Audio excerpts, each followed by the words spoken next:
Naam, kwa miongo kadhaa kuvuka mto Nairobi kumekuwa dhiki na hatari kwa wazazi wa vijiji vya Mwalimu Farm na Gikumari huko Ruiru kwenye kaunti ya Kiambu. Mto huo umechafuliwa pakubwa na maji taka pamoja na taka hatari za viwanda kutoka kwa viwanda vilivyo kando ya mto huo, hali ambayo inahatarisha afya na usalama wa wakazi wa maeneo hayo. Kutokana na kukosekana kwa daraja, wakazi wamelazimika kubuni na kutumia njia mbadala ya kuwasaidia kuvuka mto huo, kivukio ambacho wamekitengeneza kwa nyenzo zinazoolea ili kuvuka mto kutoka upande mmoja hadi mwingine. Catherine Imuraget anaripoti zaidi.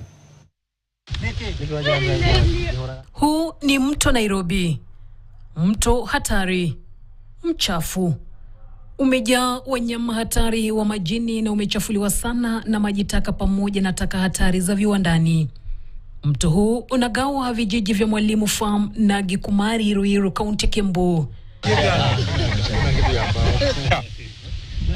Kwa miaka mingi ya kukosa daraja, jamii imelazimika kutengeneza kivuko chembamba kilichojengwa kwa patipati, mifuko ya plastiki na taka mbalimbali zilizofungwa pamoja kwa matumaini ya kuwavusha na kuunganisha vijiji hivyo viwili. Wakazi huingia kwa tahadhari kwenye kivukio hiki kinachoelea, wakishikilia kamba iliyofungwa pande zote za mto. Kila siku wanahatarisha afya zao, usalama wao na hata maisha yao. Tulikuwa nazunguka bado hiyo yote, ukiibiwa mifugo kabla enda kulipoti mwizi tayari ameenda. Hata mko na mgonjwa huwezi mfikisha kule ng'ambo ile juu hiyo mashida yote. Watu wengi wamekufia ng'ambo hii, na hali hospitali iko hapa 11 kilometers lakini huwezi vuka. Hofu yao kubwa huzidi wakati wa mvua. Licha ya hatari hizo, kuvuka kutoka upande mmoja hadi mwingine bado ni jambo lisiloepukika. Kukosekana kwa njia salama kumeziacha jamii za Mwalimu Farm na Gikumari kutengwa kwa ufikiaji wa shule, huduma za afya, soko na huduma za dharura.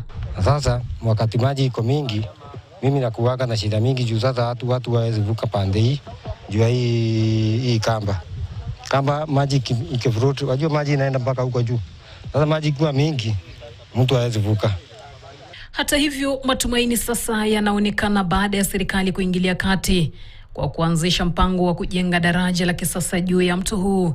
Mara litakapokamilika, daraja hilo linatarajiwa kumaliza mateso ya miaka mingi kwa kutoa njia salama ya kuvuka bila hofu ya maji machafu. Ningeomba hii ijengwe haraka ndio tusije tukapata maafa katika eneo hili vile mvua iko karibu kunyesha. Kwa wakazi wa Mwalimu Farm na Gikumari, daraja hili ni zaidi ya miundombinu. Ni njia ya maisha, ahadi ya utu, usalama na mustakabali ulio bora. Catherine Imuraget, KTN, Nairobi. Na Wakenya wanaopata mishahara ya chini ya shilingi 30,000